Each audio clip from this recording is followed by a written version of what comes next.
उनके पीछे उनकी एक ही इच्छा है कि अगर जो कष्ट भरा जीवन हमारी माताओं ने बहनों ने पहाड़े बिताया वो कष्ट भरा जीवन तुम लोग ना बिताओ। तो वो कष्ट निवारण की एक ही दवाई है, मैंने कहा वो है शिक्षा। जितना पढ़ाई में ध्यान दोगे, और सबसे बड़ी बात यह है कि 15 साल से 25 साल, ये 10 साल का जो समय है ये आदमी के जीवन का सबसे महत्वपूर्ण समय है। जितने ये समय खो दिया वो जिंदगी भर रो दिया, और जिसने इस समय का सदुपयोग कर दिया वो जिंदगी भर आराम करेगा। इसलिए देखो, मैं अपनी बात भी कर रहा हूं। मैंने पढ़ लिख के आया, अकेला आया इलाहाबाद से, और नरेंद्र नगर में मकान, पूरे मकान में अकेला ही रहा, दिन रात मेहनत की, तो आज लोगों का प्यार मिला, आशीर्वाद मिला।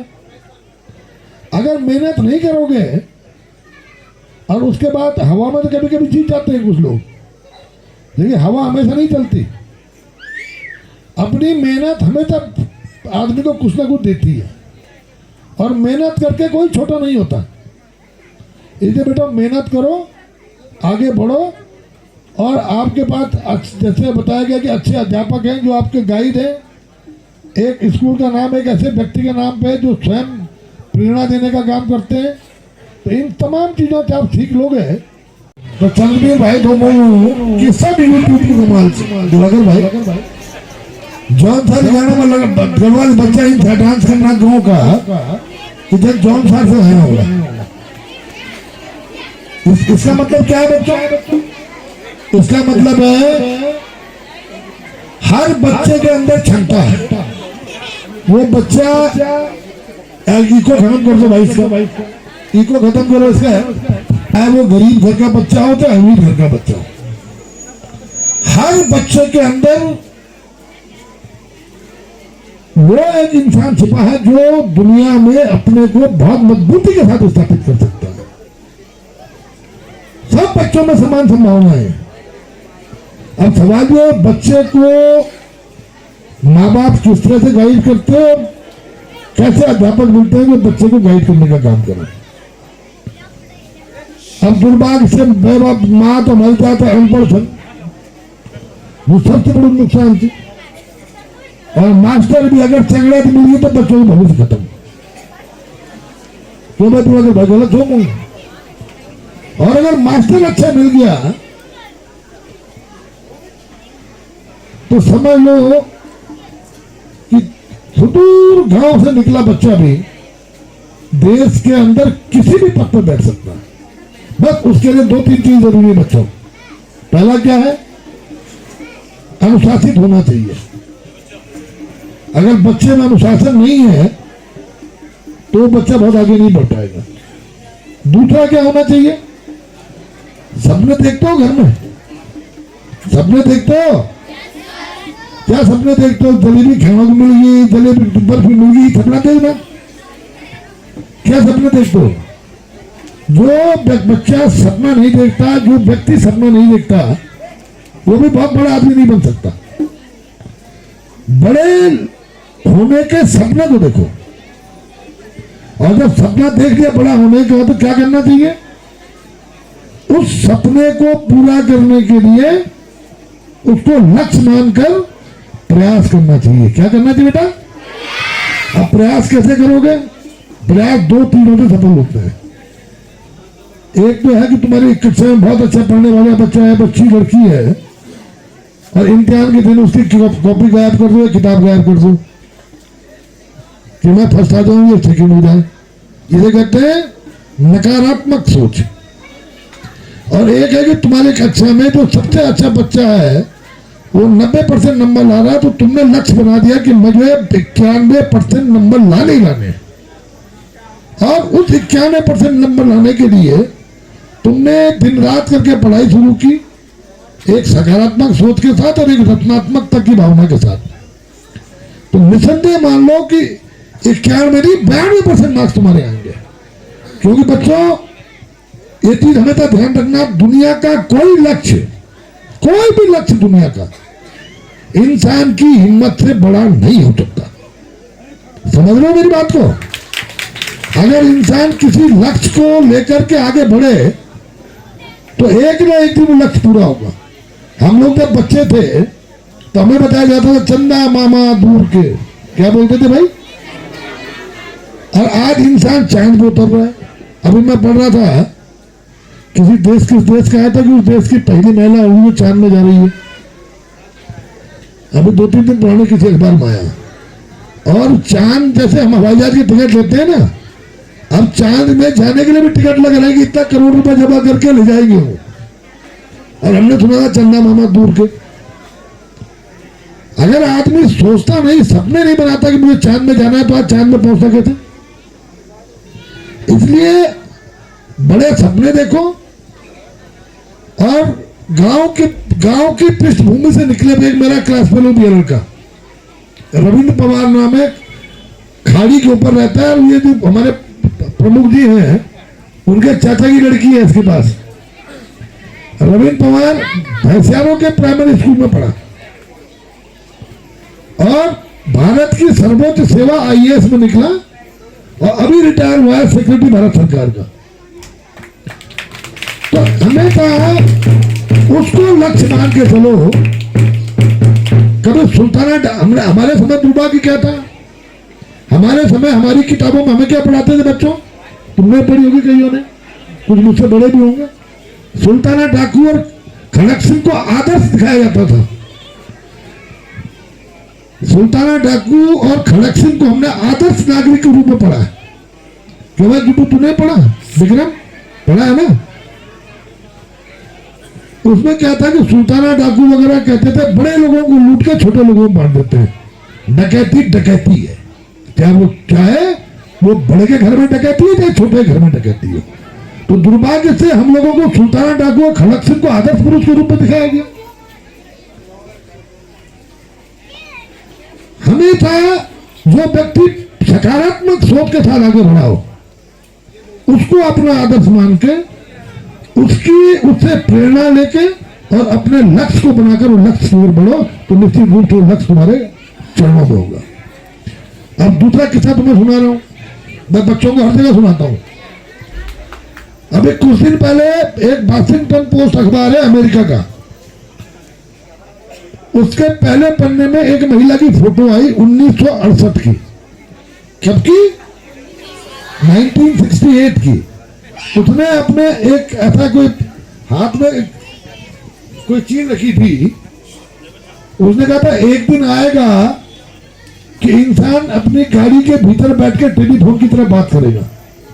1968 में उसने ये सपना देखा और 1998 में भारत के अंदर कार से बैठ के लोगों ने बात करना शुरू कर दिया। ये दिख रहा है ना मोबाइल। हम लोगों का समय ऐसा मोबाइल फोन होता था कि जब फोन में हम टक टक टक टक दबाते थे तो एक्शन उठाता था। एक्शन वाला बड़ा वीवीआईपी होता था। बुक करके अगर उसने साथ लिया तो बात ही नहीं हो पाती थी। हेमंत नंदन बहुगुणा जी थे, देश में बहुत बड़े नेता हमारे गढ़वाल से।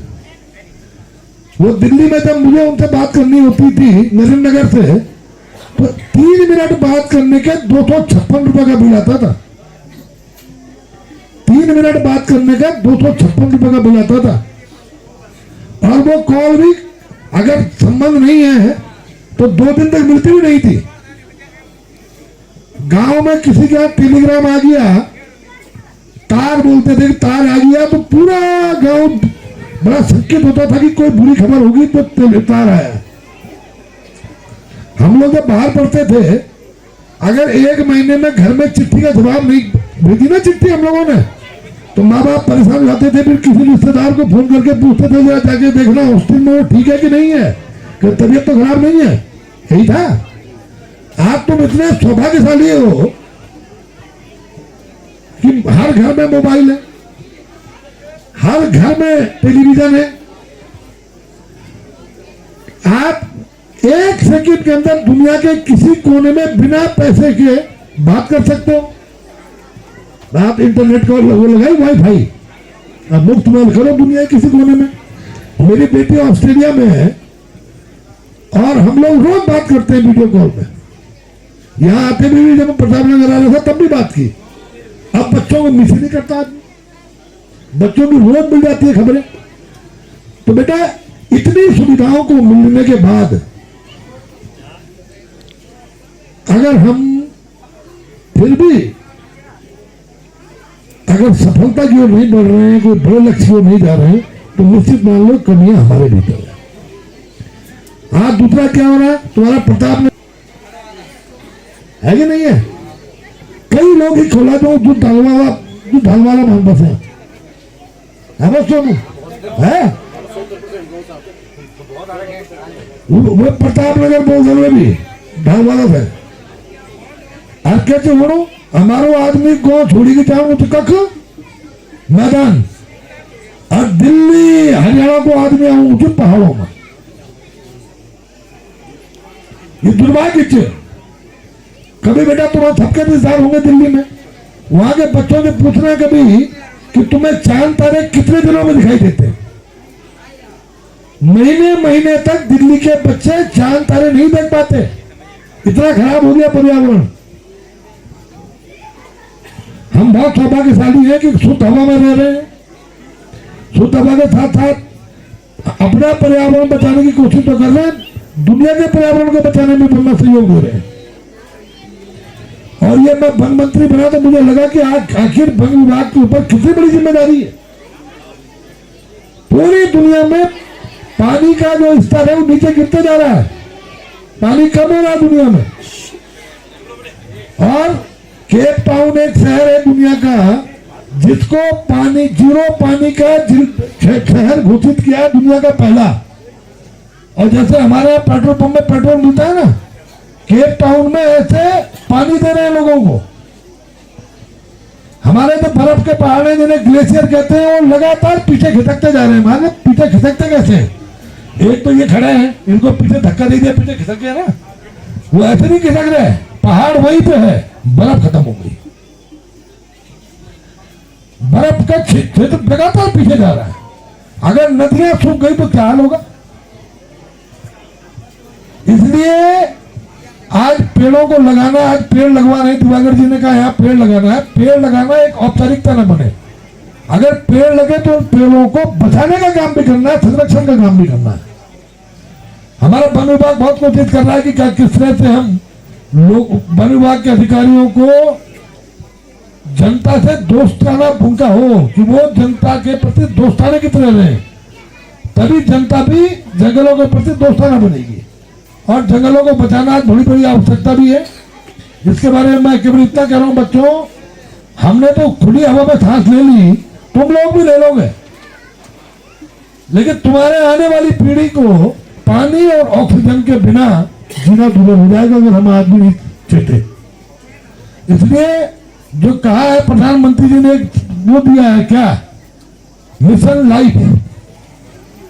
उस मिशन लाइफ का ये है कि पर्यावरण को बचाने में जो जो चीजें हम कर सकते हैं उसमें अपनी सहभागिता निभाएं। पानी कम खर्चा करें, जो पानी को जबरदस्ती खर्चा ना करें, ताकि हम भी उसको बचाने का काम करें। पेड़ों को बचाएं, पेड़ों को संरक्षित करने का काम करें। और पॉलीथीन, इसमें सबसे बड़ा जो खतरा हुआ है वो पॉलीथीन का हुआ। पॉलीथीन और प्लास्टिक ने पूरा पर्यावरण को बर्बाद कर दिया, खेती बर्बाद हो गई, पानी का स्रोत जो कम हुआ, पानी जो नीचे जाता था वो पानी पॉलीथीन के कारण नीचे जाना उसका खत्म हो गया, पानी का स्तर कम हो गया। जानवरों ने पॉलीथीन खाना शुरू किया, गाय का दूध पिया, उससे कैंसर की बीमारी होनी शुरू हुई। उन्होंने कहा कि पॉलीथीन तो बिल्कुल बंद कर दो, और जो प्लास्टिक है उस प्लास्टिक का उपयोग कैसे करना है, रिसाइकिल इकोनॉमी। रिसाइकिल इकोनॉमी का मतलब है उस चीज से दोबारा कोई चीज बनाओ जो वेस्ट से उनका कहना है कि जो वेस्ट का है उस वेस्ट को रिसाइकिल करके फिर अपने आर्थिक निर्भरता का एक साधन बनाओ। तो ये तमाम चीजें ऐसी हैं जिसमें आज बहुत कुछ काम करने की आवश्यकता है। सरकार ने निर्णय लिए, महिलाओं के लिए, बच्चियों के लिए, नौजवानों के लिए, किसानों के लिए। मैं बातें स्कूलों में राजनीतिक बातें नहीं करता। अगर ये स्कूल कैंपस ना होता तो हम स्कूल के अंदर हैं, लेकिन सरकार की योजनाओं का फायदा कौन उठाता है? कौन उठाता है सरकार की योजनाओं का फायदा? हमारे यहाँ खेती कौन करती है? माताएं करती है ना। तेरे पिताजी कर दो खेती, बोलो कर दो तेरे पिताजी खेती, कभी नहीं करना होना। हमारे एक मनसा क्या कर दो तीन बर्तास और खेतों में काम कर दो उनको माँ बहनी, और माँ बहनी अनपढ़, वो पता ही नहीं कि सरकार की योजना क्या। ये नई पीढ़ी पढ़ी लिखी हुई और मोबाइल में हर सूचना मिल जाएगी आप पे। वो एक आधार पर सरकार की योजनाओं को फायदा उठा। आज पॉली हाउस 80% सब्सिडी जान देना, मेरा समय तो 90% था मिलती नहीं, आज 80 से मिलू। एक पॉली हाउस में एक बच्चा 10,000 की बात नौकरी का पिछला जो भागों से 25,000 रुपए की सब्जी बेच सकते हो एक महीने में। अब फिर बोलता हूँ बांधर रहेगी, अगर किसान कम होगी तो बांधर ज्यादा लगला। अगर पहले से पूरा गांव का लोग खेतों में जानता तो जब बांधर देश होगी पूर्ण में 100 से ज्यादा किसान है ना, तो डर के मारा वो अटैक भी नहीं करता। आज जनसंख्या हमारी बढ़ी तो जनसंख्या बांधरों की बढ़ गई, लेकिन किसान घट गई। तो वो बांधर जो 100 खेतों में खाऊं तो वो आज 10 खेतों में तो खाऊं हो, नुकसान ज्यादा हो। फिर भी हम प्रयास ना करना। हम लोग टिहरी जिला में हमने बंदरबाड़ा में हम लोग निर्णय लिए ली, और ये बंदरबाड़ा स्वीकार था करना ताकि बंदरों की जनसंख्या क्या तरह से कम करे जाओ। वो तो स्टेलाइजेशन करेंगे, हम बंदरों की जनसंख्या कम कर ला। लेकिन अगर किसानों की संख्या नहीं बढ़ ली तो मैं समझो ये समस्या कभी खत्म नहीं हो गया। अभी वो डिमांड करी एक भाई ने हमारा कैंकर से मुराद, हाँ जिला पंचायत सदस्य कि बंदूक को लाइसेंस दे ले जाओ। इन ना कि शाम को भी बोले लगा यार, आपस में गोलीबारी शुरू हो गई।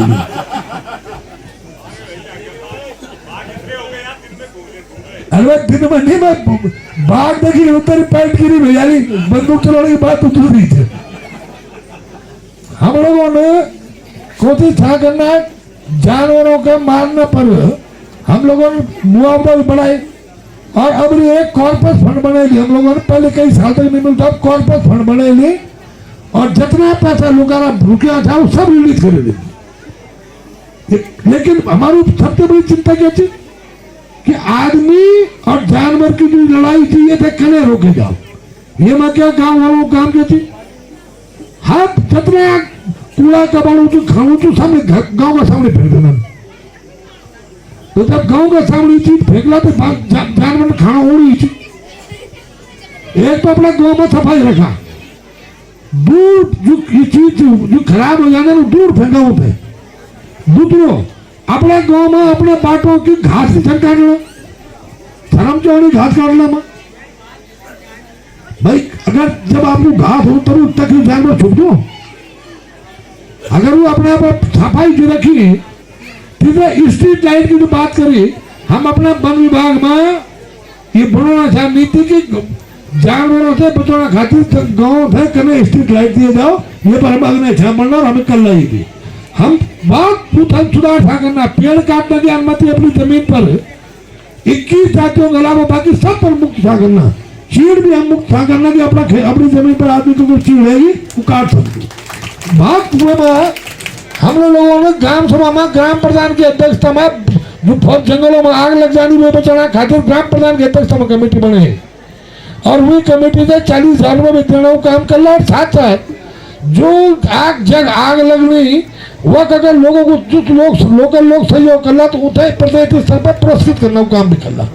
लेकिन आज सरकार की नीतियों की जानकारी, सरकार की योजनाओं की जानकारी करने मिली पढ़ाई के माध्यम से। पढ़ाई हर मर्ज की दवाई थी, जो पढ़ी नहीं जगह वास्ता कालू अक्षर भैंस बराबर। शुरू में हम सुनता जब हम छोटा था, हमारे माँ बहन अनपढ़ रहे, फेरी वाला उन था नई में रोड चली तो 100 को मेरे ख्याल है भाई, वो फेरी वाला 10 रुपए का 9 पर लूटी चल जानता है।